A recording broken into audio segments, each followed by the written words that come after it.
The gist of the meeting. Meeting eno nagiise kunnyonnyola na kwebuuza ku bakulembeze b'FDC okuva mu Uganda yonna abali ku nkiiko enkulu ez'ekibiina. Kiki tusobola okukolera ekibiina kyaffe ssaawa zino nga mwami Nnabe Mafaabi na Amuriat ekibiina bakiwambye, tulina okutya nti bakitwalira Museveni. Okuyita meeting eno abantu bannyonnyole nga nze omwogezi w'ekibiina biki bye ndabye ebbanga lyonna n'okutuusa olwaleero. Abakulu bano ababiri bali mu kutegeka kulonda okutalinaako register, tebakkiriza kuwa bantu kaadi, tebaagala kulaba beegatta ku kibiina. So njagadde nnyo buli bamemba b'FDC bategeere nti ekibiina kyabwe bwe batalwana bwezizingirire kigenda wa Museveni nga UPC yasookayo, DP neddako, kati Museveni anonye FDC ndowooza ne Nuupu oba ayagala zitwala lumu oba emu ku emu. Tubadde ebintu bino tubisirikidde munda okumala ekiseera, naye waliwo wootuuka n'otabulwa nga buli kye twatuula mu meeting ya National Executive Committee ne twongezaayo okulonda tusooke tumala okumaliriza ensonga zino munda. Bannaffe buli lunaku owulira bo balangirira kintu kimu, kulonda nga Mulama bwe yakola aba DP n'abatwala embaale. Kakati abali wano abakulembeze b'FDC be balina okutaasa ekibiina kyabwe, otherwise kiri mu lugendo bwe tutakirwanirako ssaawa zino. Omanyi bwe oyagala okulwana Museveni obeera nga njuki. Enjuki kasa zitegeera nti omuntu agenda kujja kuwakula omubisi nga zigujjamu, oba tugamba olina munwe gwa kasooli, bw'otegeera nti omuntu azze gubba ng'okongolako kasooli ng'atwala kikongoliro. Tetugenda kukkiriza Museveni kutwala FDC okujjako kikongoliro ky'anaatwala.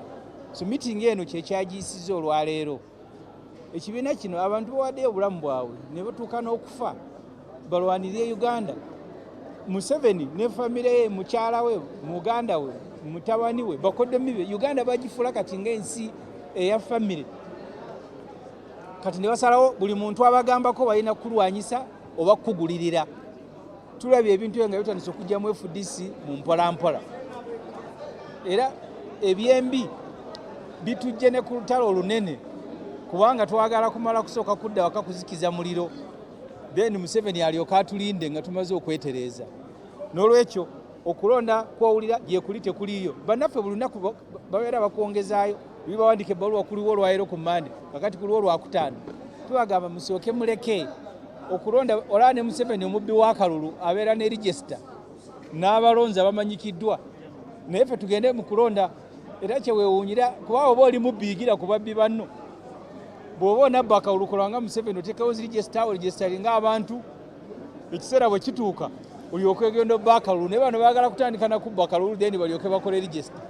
So n'olwekyo abakulembeze b'FDC abali wano okuva mu madistrict ga Uganda, memba ba palamenti, abali mu local government, ye statement gye bazze okukola okugaa nti bannange temutusaaniika mu kiseera okututwala on blind date. Eyo tugaanyeyo tuteeka okumala okutereeza ekibiina kyaffe. Nnabe Mafaabi ekibiina kino yakiwamba, tuli mu kulwana kukinunula. Bajja ne bakugamba nti Electoral Commission etegeka okulonda, oba oliawo nga Nnabe afulumiza guideline bw'atiisatiisa, ataddewo embeera kugamba abantu oba toli mugumu ng'olina kusirika.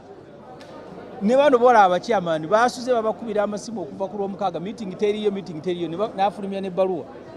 Kibiina ki ng'otya n'abantu okukuŋŋaana boogera ensonga ezibakwatako. Tulinawo akakiiko aka ba elders ke twateekawo okunoonyereza ssente Nnabe Mafaabi ze yaleeta mu kibiina ky'FDC wakati mu kulonda. Tekanaakutuwa ripooti gitusuubira ne kagireeta 28 next week mu National Council, nga tekanaakuleeta ripooti yatwanguya kimu tugenda mu kulonda. Oyinza okusanga abantu abamu abaleeta ssente bakugobanga n'okulonda tekunnabaawo. So ebyo bikulu nnyo okumala okubimulungula nga sinaakubaako kye tukola kyonna. Kyatuseetawo akakiiko twasalawo nga National Executive Committee tugende mu Lusirika tuyite mu nsonga ezitawanya ekibiina omwezi mulamba tebakyayita meeting bo bali ku kimu kulonda aba Electoral Commission mujja kumanya olwaleero omu abadde commissioner akedde kulekulira bye bakkiriziganyako kukola Nandale ne Electoral Commission yagitambuza yabagenda nti aba naye akiikirira Northern Uganda eno Electoral Commission sikyasobola gituulako tetusobola kutambuza kibiina bwe tutyo.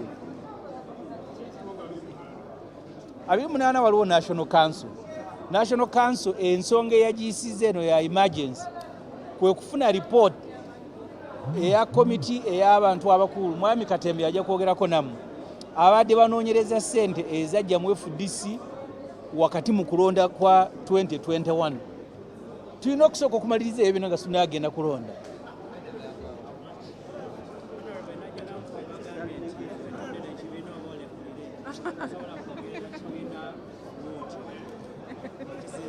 Abali wano bangi simanyi oba buli omu bagenda mugamba alekuye naye kira kikiwadde kigendererwa kyabwe kufulumya abantu kibiina bamale bakitwale wa Museveni nga Mowe yakola naye bagenda kusanga obuzibu si kyangu kusiba njovu ku ggaali.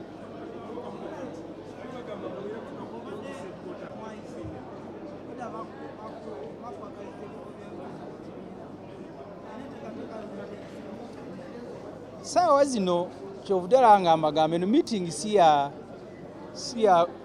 kwerangirira njala ku kino kifo. Meeting ya kutereza kibiina nze mu FDC ne wemba siina mu kifo era saagala wabe omuntu n'omu ati Ssemujju yagala kifo kyange ne wemba siina mu kifo na kimu naye nga pata eteredde naye ne wembeera nga nze njikulira kati goga nti abaddipi bagifunamu nga president waawe ali na Museveni ekikulu si byebifo ne wemba siina in fact bwe tubakkiriziganya nga aba FDC Ssemujju tetumwagala yeesimbewo nze nsobola okubeera memba wa FDC nga siina kifo na kimu.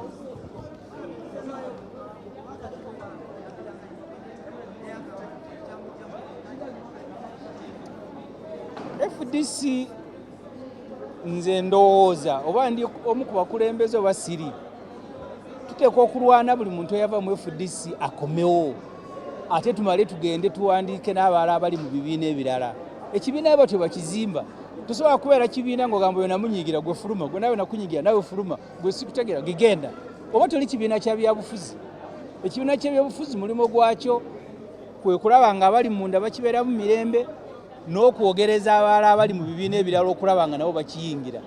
Nze ndowooza ekyefulize tekukisako nnyo amaanyi tulina abantu omu nga yanyiiga n'agenda ne gye yagenda teyatuuka abo bonna bonna tubayite bakomewo tutambuze ekibiina kya FDC.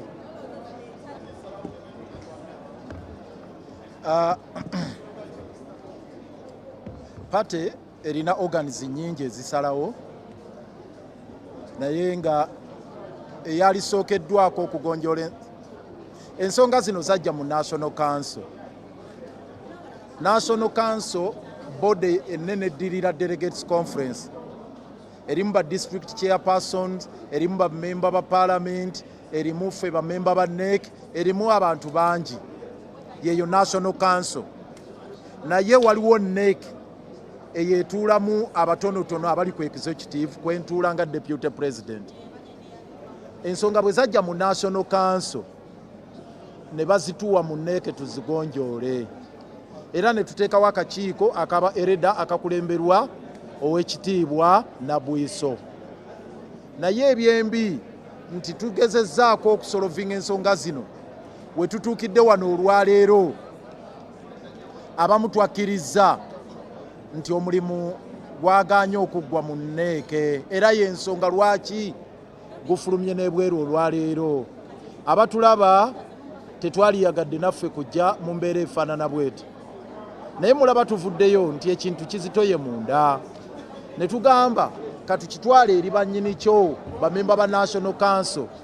Mwawulidde dda National Chairman ow'ekitiibwa Biriggwa yayisizza dda ekiragiro ekigamba nti okulonda kuyimiriziddwa okutuusa nga National Council etudde nga 28 egonjoole ensonga zino zonna.